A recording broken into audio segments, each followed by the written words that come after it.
여러분 안녕하십니까? 자, 이번 시간에는요 챕터 3장 후생경제학을 살펴볼 건데요. 후생이라는 표현이 좀 익숙하지 않을 수 있겠지만은 어떤 뭐라고 할까? 웰빙, 웰페어, 삶의 후생, 수준을, 삶의 질을 나타내는 그거에 대해서 다루는 경제학입니다. 결국 뭐 행복에 대해서 다루는 것이죠. 자, 우리 교재 제일 앞에 보시면 다양한 사회 사람들로 구성된 사회 전체의 경제, 복지에 대해서 살펴보는 것인데요. 그러니까 더 나은 세상을 설계하는 기준 이렇게 됩니다. 자, 판단 기준에는 크게 두 가지가 있어요. 하나는 효율성이 있고요. 또 하나는 공평성이 있습니다. 효율성이라는 것은요. 우리가 파레토 효율성 해가지고 낭비가 없는 상태다라고 보시면 될 것 같고요. 그리고 기본적으로 이제 공평성. 이거는 약간 주관적인 판단 기준에 따라서 결정되는 것이죠. 정답이 없어요. 그래서 공평하다. 요 얘기는요, 우리가 사회 후생 함수로 표현을 하게 될 텐데, 그게 이제 사회 무차별 곡선 해가지고요, 공리주의, 평등주의, 롤즈, 이렇게 우리가 살펴볼 겁니다. 자, 그래서 그 외에 몇 가지 기준이 있는데요, 가장 기본적인 것은 효율성과 공평성이다. 이렇게 보시면서 접근하시면 되겠습니다. 특히 효율성이라는 얘기는 저 뒤에 일반균형 모형에서 나타내는 미시경제 뒷부분에 주로 나오긴 하거든요. 그 파트를 공부하신 분들이 계실 수도 있고 안 하신 분들이 있을 수도 있어요.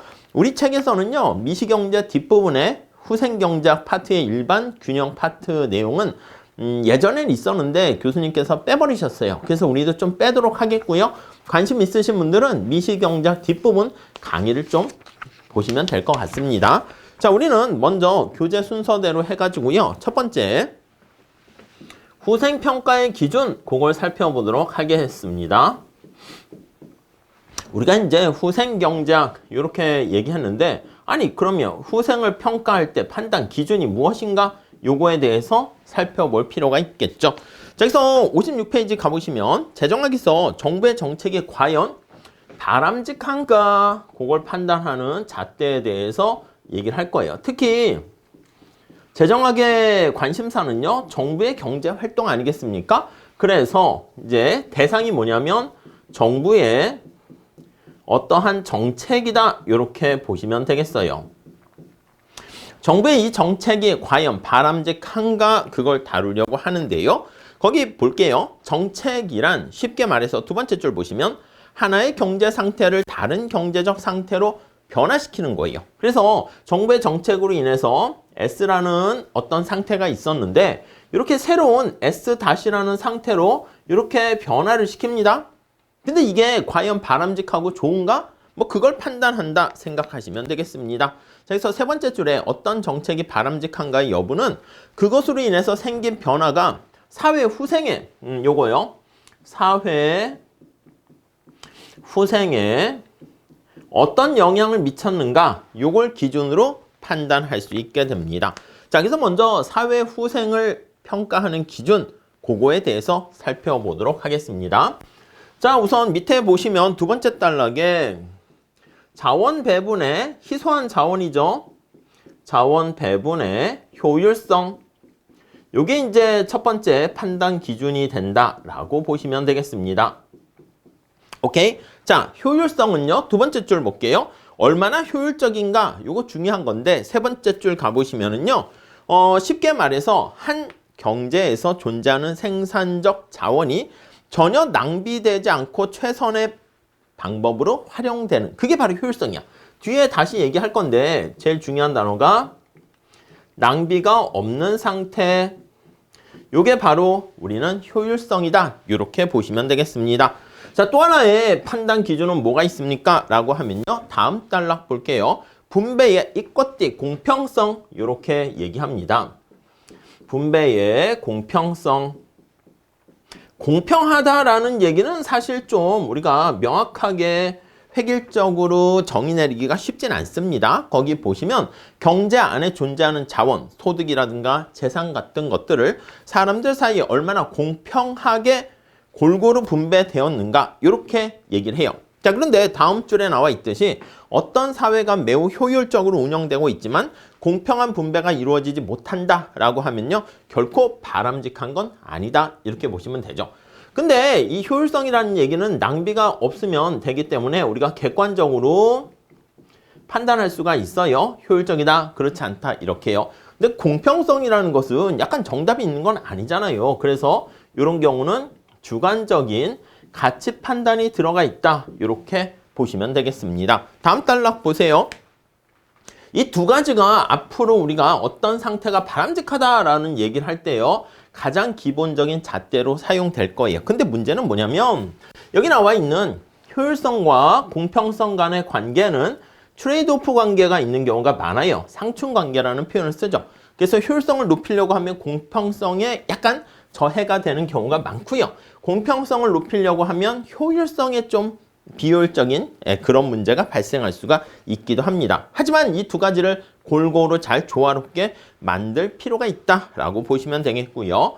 자, 그 다음에 우리 책에는 추가적인 몇 가지 기준을 더 생각해 볼 수 있겠다 하고 얘기를 하고 있어요. 뭐냐면 거기 보니까 개인의 자유.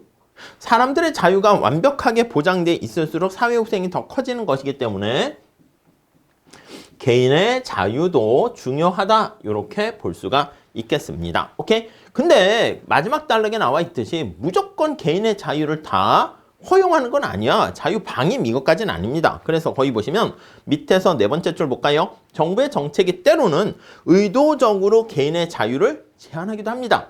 이게 바람직하지만 약간 예외적이에요. 예외적으로 정부가 개인의 자유를 제약하기도 합니다. 자유를 제한하기도 합니다.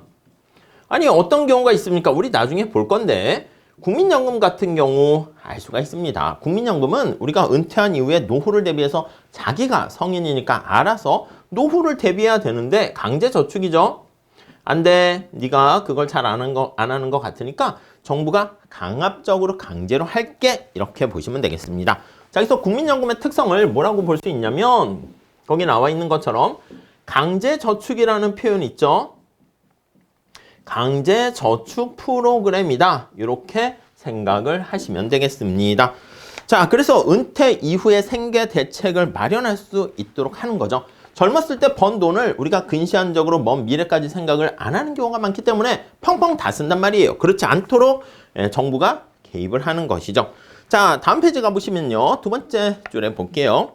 또 사람들은 자신에게 손해가 돌아올 줄도 모르고 어떤 일을 했을 때 그 일을 하지 못하도록 만류한다는 점에서 개인의 자유를 제약하는 거, 그게 정당화될 수 있고요. 그게 비슷한 얘기인데 정부가 간섭을 하는 거였어? 막 간섭하면 안 돼요. 간섭을 하는데 온정적, 이게 부모와 같은 마음으로 간섭을 하는 거야. 잘 되라고 간섭을 하는 거죠. 간섭주의, 이렇게요. 이게 약간 충돌되기도 해. 개인의 자유와 간섭하는 거. 이거 뭐 사실 서로 이게 충돌되고 배타적인 거 아닙니까? 그럴 수 있는데 아니라는 얘기죠. 잘 되라고 예외적인 상황에서. 그래서 거기 보시면 온정적 간섭주의, 다섯 번째 줄 찾았죠. 온정적 간섭주의의 관점이 사회후생을 평가하는 또 하나의 기준이 될 수가 있어요. 사람들이 현명하지 못한 선택을 바로잡아 줌으로써 얼마나 더 큰 이익을 가져다 줄 수 있는가, 그걸 가지고 오히려 이거랑 비슷한 거죠. 국민연금 강제저축인데 가입하세요, 이렇게 얘기를 할 수 있습니다. 자, 그래서 우리 책에서는 한 이렇게 네 가지 기준을 가지고 얘기를 하게 되고요. 정리를 다시 한번 해보면 후생이라고 할까? 그럼 후생에 영향을 주는 판단 기준이죠. 그러면 첫 번째 효율성, 그리고 공평성, 이런 것들, 개인의 자유, 그리고 간섭, 이런 것들이 후생에 미치는 영향. 그렇기 때문에 그걸 판단 기준으로 보시면 되겠습니다. 자, 세 번째 단락. 정책에 대한 사람들의 평가가 일치하는 경우는 거의 없고요. 그래서 사람마다 제각기 다른 평가를 내리는 경우가 있게 되는데 주로 어떤 측면에서 그런 일이 발생하는가? 요거죠. 공평성 때문에 이 주관적인 가치 판단이 내포가 되어 있기 때문에 그렇다라고 생각하시면 되겠습니다. 그리고 거기 보시면은요, 요거는 좀 그나마 객관적이긴 하지만 또 개인의 자유가 존중되어야 하는가, 아니면 필요에 따라서 제한되어야 하는가, 얘네들도 서로 충돌되는 그런 측면이 있겠다라고 보시면 되겠습니다. 자, 마지막 단락 한번 볼까요? 효율성의 관점에서만 평가하는 것도 문제가 그리 만만치는 않습니다. 평가 기준 자체는 별 문제는 없지만 어떤 정책이 진짜로 효율성을 높이는 그런 결과를 가져오는가 라고 했을 때 말은 객관적으로 측정할 수 있다라고 평가할 수 있다라고 보지만 현실에 적용할 때는 쉬운 거는 아니죠. 자, 그리고 또 사람마다 그 정책에 대한 예측 이게 또 달라질 수가 있습니다. 그래서 정책에 대한 적절한 평가를 내리는 게 쉽지는 않지만 지금 얘기하는 것보다 사회 후생을 극대화시키기 위한 이러한 다양한 정부 정책에 대해서 잘 됐는가, 잘 못 됐는가 평가하는 잣대는 이렇게 한 4가지 정도 우리가 볼 수 있겠다라고 보시면 되겠습니다. 자, 여기서 먼저 후생의 평가 기준에 대해서 간단하게 살펴봤고요. 다음 시간에 이 순서대로 효율성, 공평성 이렇게 한번 체크해 보도록 하겠습니다. 잠깐 쉬었다가 다음 시간에 이어서 하겠습니다. 감사합니다.